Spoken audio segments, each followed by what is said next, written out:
સાબરકાંઠા અરવલ્લી લોકસભા ચૂંટણી કાર્યાલયનો ખેડબ્રહ્મામાં શુભારંભ. ખેડબ્રહ્મા શહેરમાં તારીખ 23/4ના રોજ સાબરકાંઠા અરવલ્લી લોકસભા ચૂંટણી કાર્યાલયનું ભારતીય જનતા પાર્ટીના પ્રમુખ કનુભાઈ પટેલના વરદ હસ્તે રિબિન કાપીને ખુલ્લું મુકાયું હતું.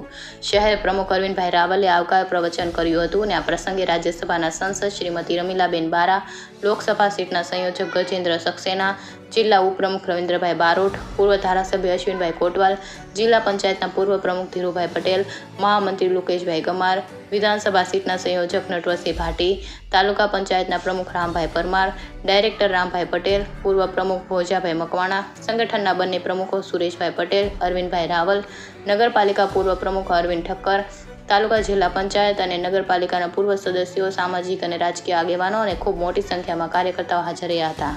કાર્યક્રમના ઉદ્ઘાટન થયા પછી પૂર્વ ધારાસભ્ય અશ્વિનભાઈ કોટવાલનું પ્રવચન ચાલતું હતું ત્યારે ક્ષત્રિય સમાજના આગેવાનો, યુવાનો અને રૂપાલા હાઈ કરતા સમારંભના સ્થળે ધસી આવ્યા હતા. ત્યારે પોલીસે તેમને કોર્ડન કરીને પોલીસ સ્ટેશન લઈ ગઈ હતી. થોડીવાર કાર્યક્રમમાં સન્નાટો છવાઈ ગયો હતો. એક બાજુ રૂપાલા હાઈના નારા અને એક બાજુ ભારત માતા કી જયના નારા ગુંજતા હતા.